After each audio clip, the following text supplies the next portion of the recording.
Hi guys, সকলোকে মোৰ YouTube চেনেললৈ স্বাগতম জনাইছোঁ। আজি মই গ্ৰামাৰৰ অতি গুৰুত্বপূৰ্ণ এটা চেপ্টাৰ প্ৰিপজিশ্যনৰ বিষয়ে ক'ম। প্ৰিপজিশ্যন কেই প্ৰকাৰৰ, কি এই বিষয়ে ক'ম।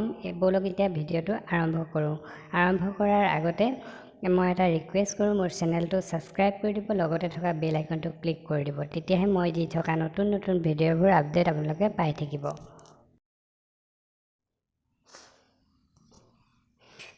প্ৰিপজিশ্যন যি শব্দই নাউন বা প্ৰনাউনৰ আগত অৱস্থান কৰি নিৰ্দেশ কৰে তাকে প্ৰিপজিশ্যন বোলে। এক্সাম্পলটো চোৱা, go', for, by, home, from, with, at এইবোৰ প্ৰিপজিশ্যন। এতিয়া প্ৰিপজিশ্যন কেইবা প্ৰকাৰো থাকে। এক নম্বৰতে চিম্পল প্ৰিপজিশ্যন। এক্সাম্পলটো চোৱা, অন, ইন, টু, ইটিচি এইবোৰ হৈছে চিম্পল প্ৰিপজিশ্যন বুলি কয়। নেক্সট আহিছোঁ ডাবল প্ৰিপজিশ্যন। এক্সাম্পলটো চোৱা, from, without, over, against, from, among, from, under এইবোৰ ডাবল প্ৰিপজিশ্যন বুলি কয়। কম্পাউণ্ড প্ৰিপজিশ্যন হৈছে on plus case, across, on plus by plus up, above, on plus by plus out, about, by plus side, beside, with plus in, within এইবোৰ হৈছে compound preposition. তাৰ নেক্সটলৈ আহিছোঁ participle preposition. During, concerning, out, with, standing, considering এনেকুৱাবোৰ participle preposition বোলে। First নম্বৰটো হৈছে phrases preposition. Example চোৱা, on account of, by dint of এইবোৰ ফ্ৰেজেল প্ৰিপজিশ্যন বুলি কয়। তাৰপৰা ডিছকাছ প্ৰিপজিশ্যন হৈছে এক্সাম্পলটো চোৱা, এ হাণ্টিং, এ বেগিং তেনেকুৱাবোৰ ডিছকাছ প্ৰিপজিশ্যন। নোটটো চোৱা, কেতিয়াবা আকৌ অন, বাই, অফ প্ৰিপজিশ্যনকেইটা এ, বি, চি, অ' হৈ থাকে, তাকে ডিছকাছ প্ৰিপজিশ্যন বোলে।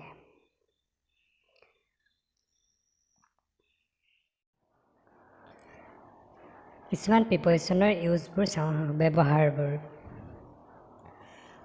এট, ইন, অন এইটোতে নিৰ্দিষ্ট সময় বুজাবলৈ, দিশ, সৰু ঠাই, সৰু নগৰ বুজাবলৈ এট ব্যৱহাৰ কৰা হয়। এক্সাম্পলটো চোৱা,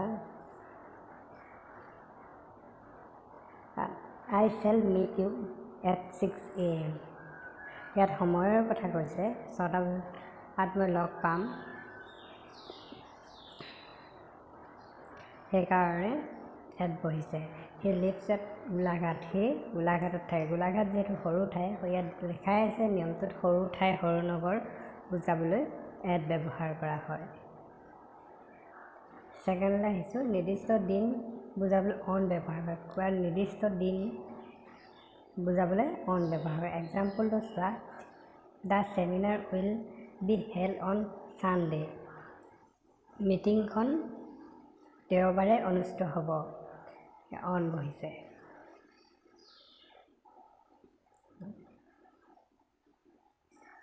নোট, অন টাইম বুলিলে নিৰ্দিষ্ট সময় বুজায়, কিন্তু ইন টাইম বুলিলে পলম নকৰা বুজায়। এইটো মনত ৰাখিবা নোটটো। অন টাইম যদি থাকে সেইটো নিৰ্দিষ্ট সময় বুজাব, কিন্তু ইন টাইম যদি থাকে অকণো পলম হ'ব নোৱাৰিব, পলম নকৰা বুজায়। এক্সাম্পলটো চোৱা, the bus started on time. বাছখন সময়মতে যাত্ৰা আৰম্ভ কৰিলে। They arrive in time for 7 AM। মানে 7 বজাত তেওঁলোক পালেহি, খুব মুহূৰ্তৰ আগত পাইছেহি, সেইটো ইন বহি গৈছে। চিটো চোৱা, মাহ, বছৰ, ঋতু, অৱস্থা, ডাঙৰ চহৰ, ৰাজ্য, দেশ আদিৰ ক্ষেত্ৰত ইন বহে। এইবোৰৰ ক্ষেত্ৰত সদায় ইন বহে। ডাঙৰ চহৰ, দেশ, মাহ এইবোৰৰ ক্ষেত্ৰত। এক্সাম্পলটো চোৱা, হি লিভ ইন দিল্লী। দিল্লীখন এখন ডাঙৰ চিটি, সেইকাৰণে ইন বহিছে। We want We went to Singapore in summer vacation.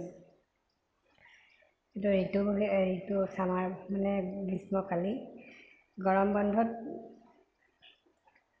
আমি ছিংগাপুৰলৈ গৰম বন্ধত গৈছিলোঁ। এইটোত ইন বহিছে। ডিটো চোৱা place of resident and place of work বুজাবলৈ ইন ব্যৱহাৰ কৰে। ৰেচিডেণ্ট আৰু ৱৰ্কৰ ক্ষেত্ৰত ইন ব্যৱহাৰ কৰে। এক্সাম্পলটো চোৱা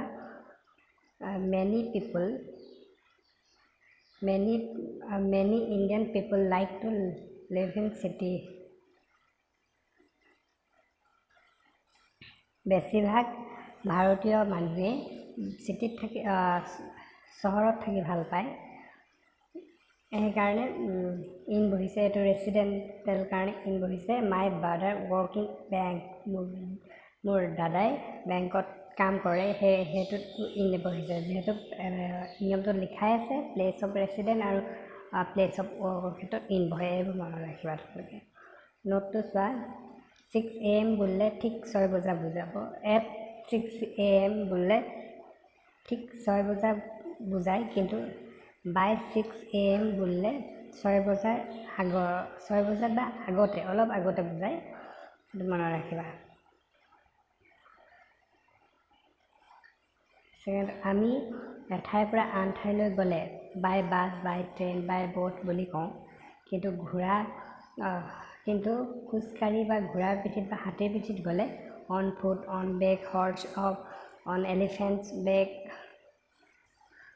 on horse back, on elephant back তেনেকৈ কওঁ। কিন্তু নিজৰ বাহনৰ গ'লে বাই ব্যৱহাৰ নহয়, ইন ব্যৱহাৰ হ'ব। ব্যক্তিগত বাহন হ'লে মানে ইন ব্যৱহাৰ হ'ব। এক্সাম্পলটো চোৱা উই আৰাইভ in a taxi. We come in hour on কাৰ। মানে ব্যক্তিগত বাহনৰ ক্ষেত্ৰত ইন ব্যৱহাৰ হয়, বাই তেতিয়া ব্যৱহাৰ নহয়। আফটাৰ আৰু ইন পিৰিয়ড অফ টাইম বুজাবলৈ পাষ্ট টেন্সত আফটাৰ আৰু ফিউচাৰ টেন্সত কি কৈছে ফিউচাৰ টেন্সত ইন ব্যৱহাৰ। পিৰিয়ড অফ টাইম বুজাবলৈ পাষ্ট টেন্সত আফটাৰ ব্যৱহাৰ হ'ব আৰু ফিউচাৰ টেন্সত ইন ব্যৱহাৰ হ'ব। এক্সাম্পলটো চোৱা ৰাম হেড গন আফটাৰ এ মান্থ। এইটো পাষ্ট টেন্সৰ বাক্যৰ কাৰণে আফটাৰ বহিছে। ৰাম উইল এৰাইভ ইন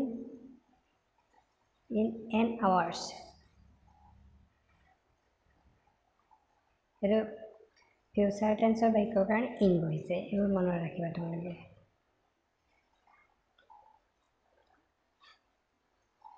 3 নম্বৰটো বিচাইড এণ্ড বিচাইডছ। বিচাইড মানে কাষত আৰু বিচাইডছ মানে উপৰিও। এক্সাম্পলটো চোৱা হি চিট বিচাইড মি। সি মোৰ কাষত বহিছে। আৰু আই হেভ 2 পেইন বিচাইড দিছ। এইটোৰ উপৰিও আৰু 2টা মোৰ পেইন আছে, সেইটো কাৰণে বিচাইডছ বহিছে উপৰিও। বাই বা 4 নম্বৰটো বাই আৰু উইথ। বাই উইথটো হৈছে এজেণ্ট অফ ৱৰ্কৰ আগত বাই বহে, এজেণ্ট অফ ৱৰ্কৰ আগত। আৰু যিহে বা তাৰ দ্বাৰা কাৰ্য কৰা হয় তাৰ আগত উইথ বহে। এক্সাম্পলটো চোৱা please swear by the God this room is 10 foot by 10 feet. He comes with his father. He cut the pencil with a knife.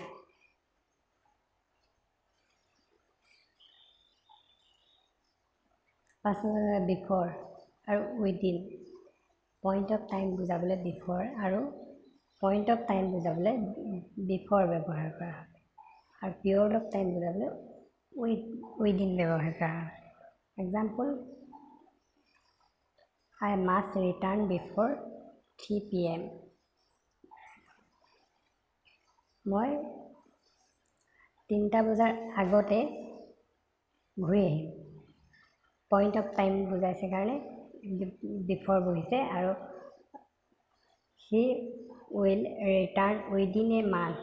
মই এমাহৰ ভিতৰত ঘূৰি আহিম পিৰিয়ড অফ টাইম বুজাইছে কাৰণে উইদিন কৰিছে 6 নম্বৰটো বিটুইন আৰু এমং দুটাৰ ভিতৰত বিটুইন আৰু দুটাতকৈ অধিকৰ ক্ষেত্ৰত এমং ব্যৱহাৰ কৰা হয় এক্সাম্পলটো চোৱা ডিভাইড দ্য এপলছ বিটুইন টিনা আৰু ৰুমা টিনা আৰু ৰুমাৰ মাজত আপেলছবোৰ ভাগ কৰি দিছে সেইকাৰণে দুটা থাকিলে দুগৰাকী আছে কাৰণে বিটুইন কৰিছে আৰু divide the apples among this girl ছোৱালীবোৰৰ মাজত ভাগ কৰি দিছে দুজনীতকৈ বেছি আছে সেইকাৰণে এমং বহিছে ইন বা into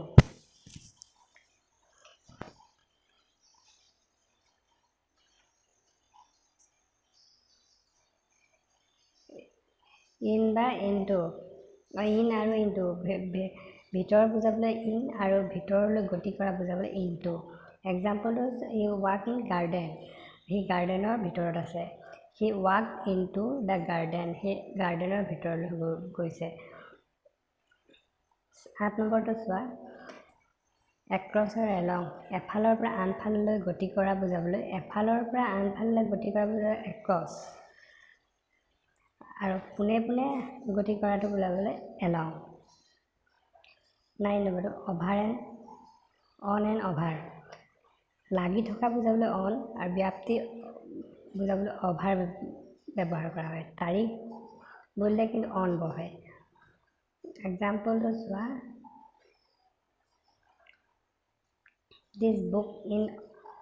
this book is on the টেবুলখনৰ ওপৰত আছে মানে লাগি আছেতো this sky is over our head আকাশখন আমাৰ মূৰৰ ওপৰত আছে কিন্তু মূৰৰ ওপৰত লাগি থকা নাই মানে অভাৰ বহিছে 10 নম্বৰটো এগো এণ্ড বিফৰ পাষ্ট টেন্সৰ দুটা ভাৰ্ব একেলগে একোটা বাক্যত থাকিলে ওচৰৰ নিকটীয় অতীত বুজাবলৈ এগো আৰু দূৰৰ অতীত বুজাবলৈ বিফৰ ব্যৱহাৰ কৰা এক্সাম্পলটো চোৱা হি rich home 3 hours ago and his father beat his last 1 year 3 years ago এইটো ওচৰৰ অতীত বুজাইছে সেইকাৰণে 3 ঘণ্টা বুজাইছে সেইকাৰণে এগো বহিছে আৰু 1 year কাৰণে দূৰৰ অতীত বুজাইছে কাৰণে বিফৰ বহিছে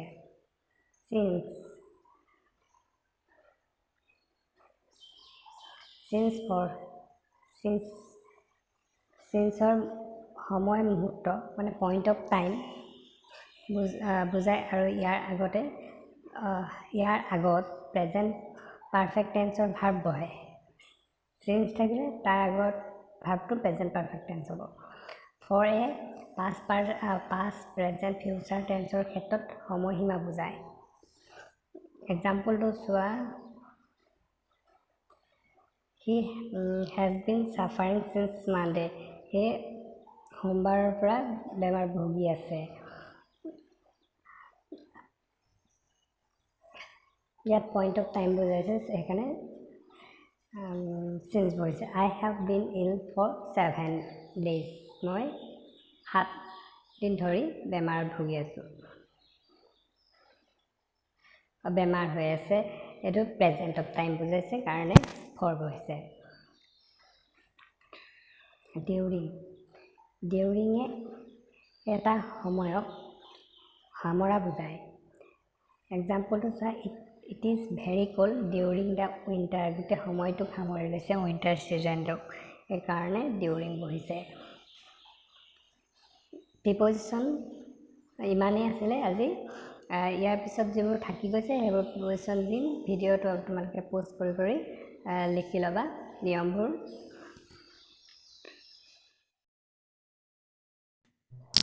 মোৰ যদি ভিডিঅ'টো ভাল লাগিলে লাইক কৰিব কমেণ্ট কৰিব ছাবস্ক্ৰাইব কৰিব নাপাহৰিব লগতে থকা বেল আইকনটো ক্লিক কৰি দিব তেতিয়াহে মই দি থকা নতুন ভিডিঅ'বোৰ আপডেট আপোনালোকে পাই থাকিব ধন্যবাদ